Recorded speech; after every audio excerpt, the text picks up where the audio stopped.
This is one of the Japanese paper balloons, identified by the code name Paper.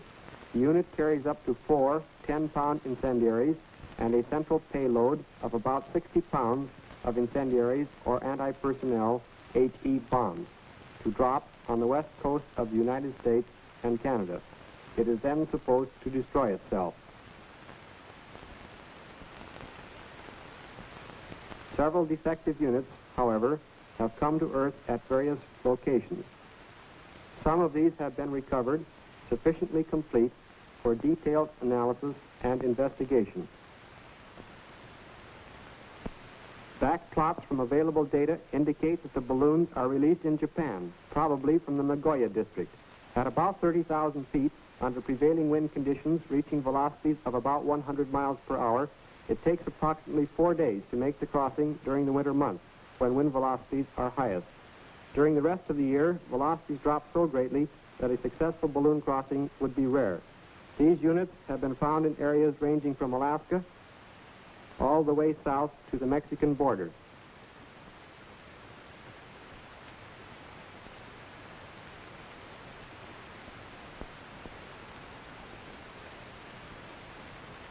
The balloon unit has a paper gas bag, 64 rope shrouds about 40 feet long, and an automatic ballasting and firing control.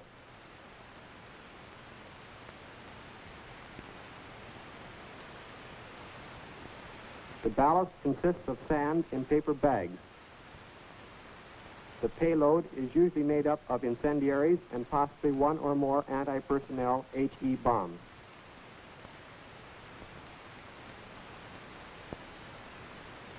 The material of the bag is 5-ply rice paper, about 8/10,000ths of an inch thick. Paper strength is 69 pounds per linear inch when dry and about 37 pounds per linear inch when wet. It has 1/10 the permeability of American rubberized balloon fabric. When the bag is inflated, the paper has a load of only 7 pounds per linear inch, or 1/5 the strength of the paper. The total weight of the bag is about 150 pounds.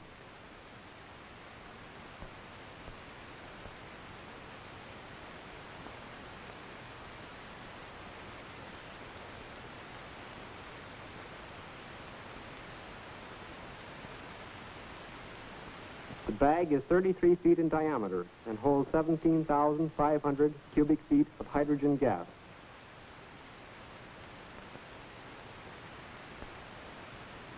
The escape valve is of the single disc type, 17 inches in diameter.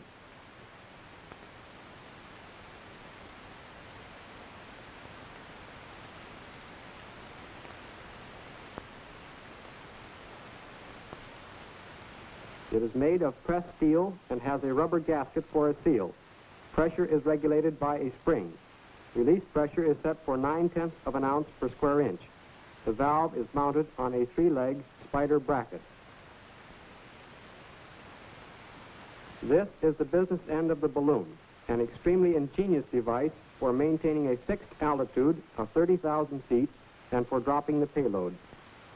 It consists of an electrical source, a demolition block,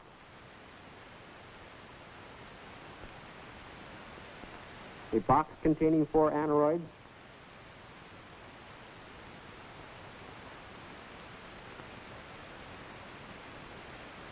fuse jacks,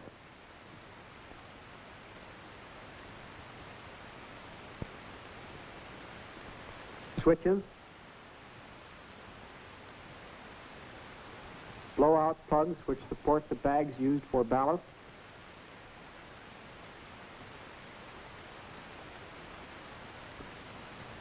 incendiaries,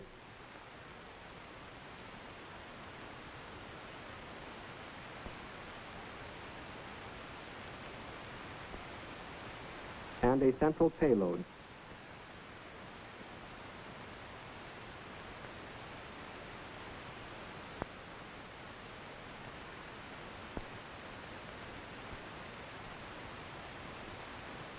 The ballast drops away in this manner.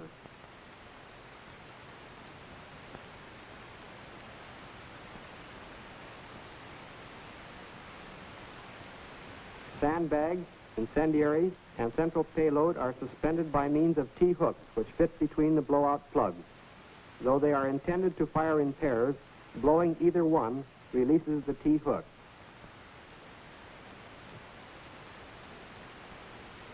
Let's take this ballasting control mechanism apart and see how it's made up.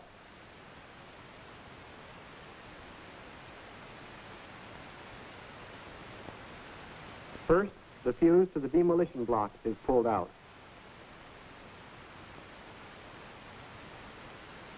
Then the plug from the battery to the aneroid is disconnected. Now, both the battery box and demolition block can be lifted out.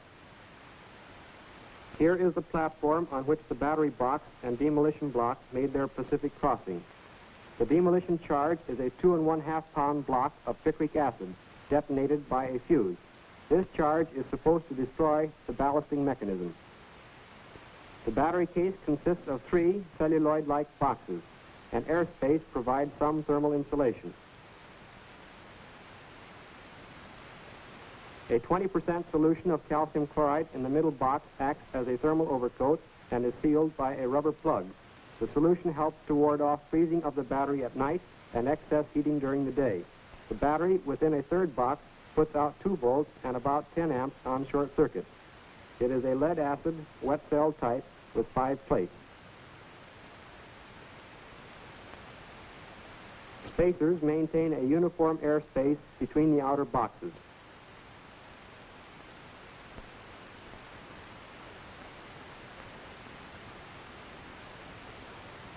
The aneroid plate is now taken out.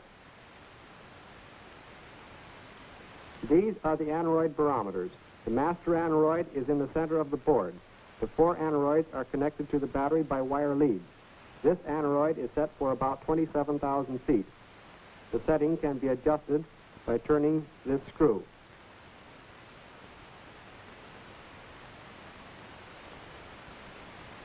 This one is set for about 20,000 feet.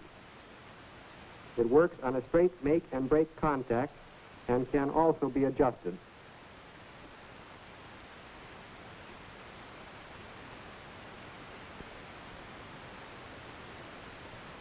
This one is set for between 13,000 and 20,000 feet and controls only the payload.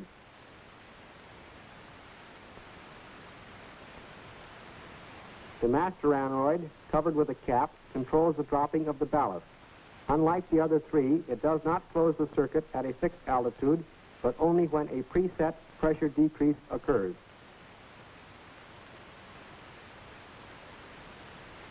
These are the aneroid bellows, which expand with a decrease in pressure.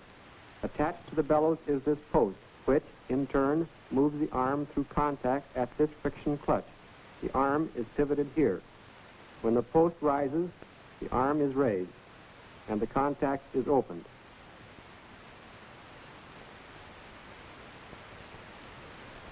When the bellows pull the post downward, the arm closes this contact.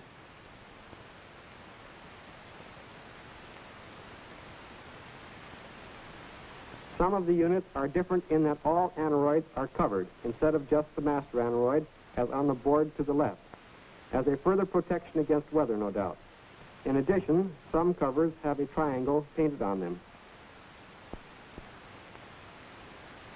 The aneroid marked with a triangle is wired in series with the other aneroids and is set to remain open up to 8,500 feet before it makes a contact. This is undoubtedly for additional safety in launching.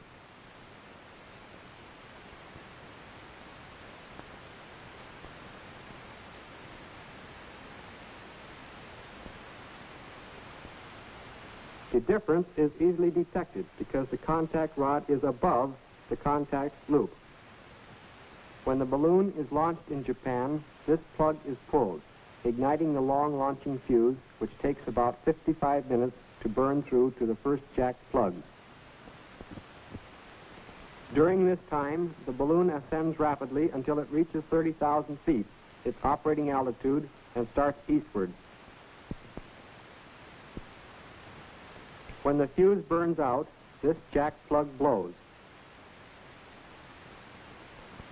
closing switches and arming the number 1 ballasting plug.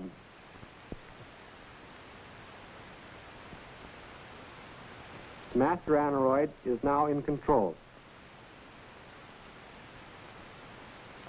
As the balloon loses some of its lift, say on the second night out, and descends, the master aneroid establishes electrical contact when the balloon has dropped about 2,700 feet.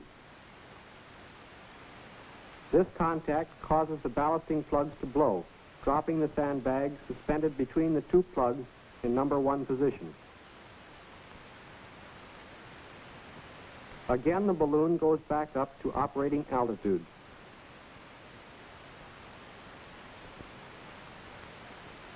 Here is a chart of the electrical and fuse circuits. This is the battery.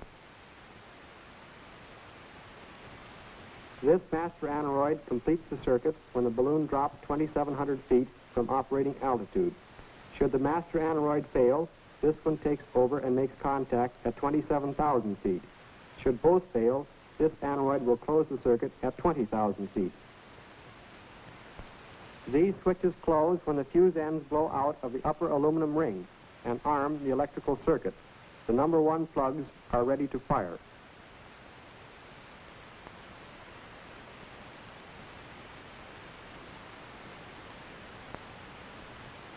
When the balloon is launched, all circuits remain open until this launching fuse, burning at 102 seconds per foot, burns through and arms the number 1 switch. This allows the balloon 55 minutes to reach operating altitude. In time, when the balloon loses lift and descends, the controlling aneroid makes contact, causing the number 1 plugs to blow, drop ballast, and ignite timing fuses to arm the next switch. The blowout plugs and the timing fuses ignited by them have been quite carefully worked out by their Japanese makers.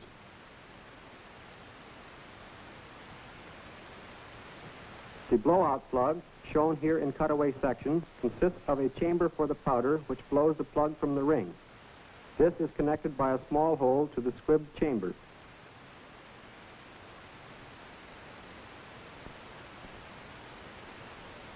The powder charge is covered by tin foil and shellac to form a moisture seal. The powder consists of 96% potassium nitrate and 4% sulfur.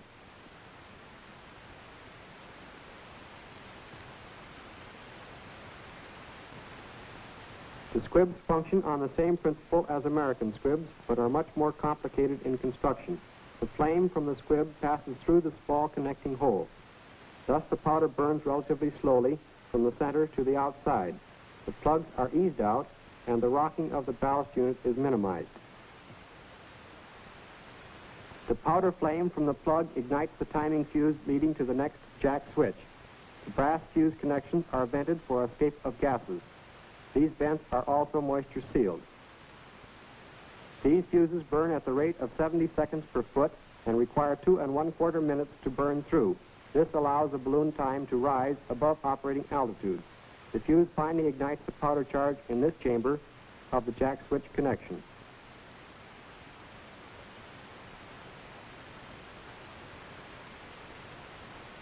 That mass production of these units is probably underway or contemplated is shown by the presence in later units of permanent mold cast aluminum plugs instead of the older, completely machined steel plugs. The design of the plug has not been changed. When the plugs blow, the squib leads are severed. This prevents one set of plugs from short-circuiting the next plug. The flash ignites the fuses behind these holes.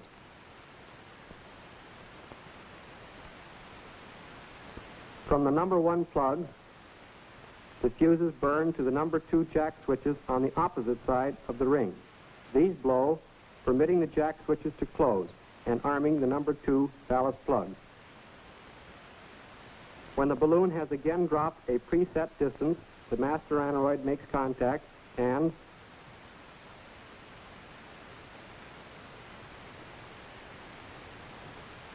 the number 2 plugs blow. The released ballast permits the balloon to rise again to operating altitude.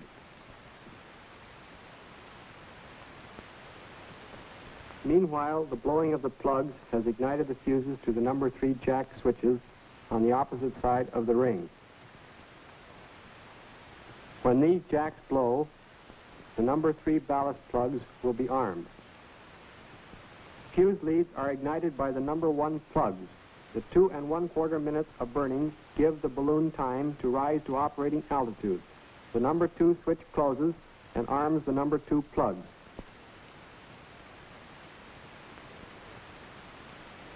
When another loss of altitude occurs, the circuit will then be completed through the battery and an aneroid,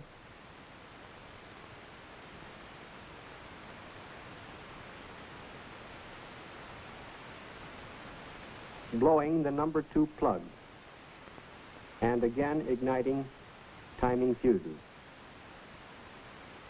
This process continues through numbers 3, 4, 5, 6, 7, and 8.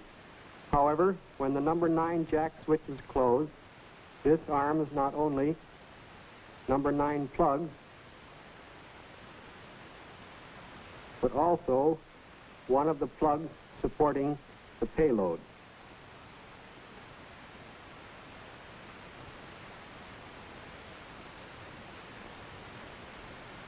Should any pair of fuses between 9 and 36 fail to perform, no ballast can be dropped and the balloon will descend. This aneroid will then close a contact at 13,000 feet, blowing a plug to drop the payload and igniting the fuse to the demolition block to blow up the whole ballasting unit.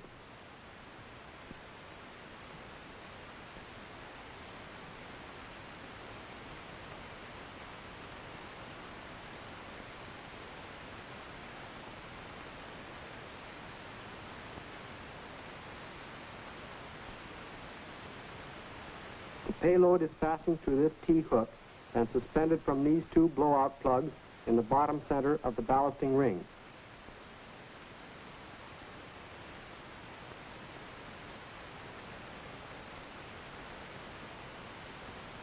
When either plug blows, the T-hook is released and the payload falls away.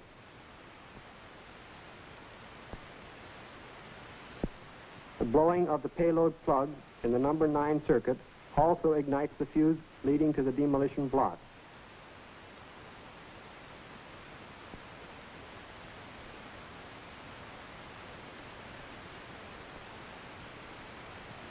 On some balloon units recovered, the demolition block has been found not beside the battery on top of the aneroid box, but within the ballasting ring, the logical place for it to do the most destruction to the unit. This region is also a good location in which to look for booby traps. In the event one of these units is found, do these 2 things to render it harmless, provided no fuses are smoking. First, rip or pull the fuse from the demolition block.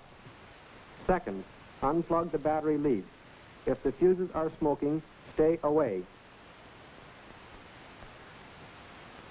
The circuits from 9 to 36 operate the same as 1 and 2, except for 36, which, like number 9, has a double duty to perform. Not only are the number 36 ballast plugs armed, but also the other payload plug in the center is armed. If all fuses function as intended, the payload dropping will be controlled by these aneroids. When the plug blows, a fuse to the magnesium flash charge on the balloon is ignited. In an attempt to ensure destruction, a flash hole connects the payload blowout plug recesses. The hope is that should either plug blow, the other will be ignited and both fuses will function simultaneously.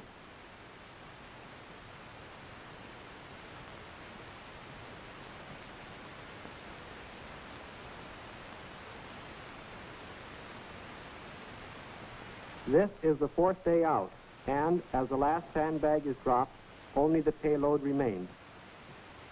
Presumably, the lighter-than-air invader is now over our coast. The first incendiary is dropped.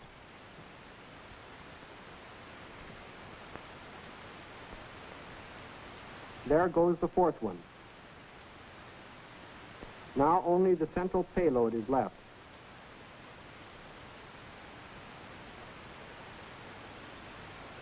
Note that it is suspended from the usual T by means of an S hook. The payload is dropped, and the fuse is burning to the demolition block, which will destroy the ballast control unit. At the same time, the fuse leading to magnesium flare is burning.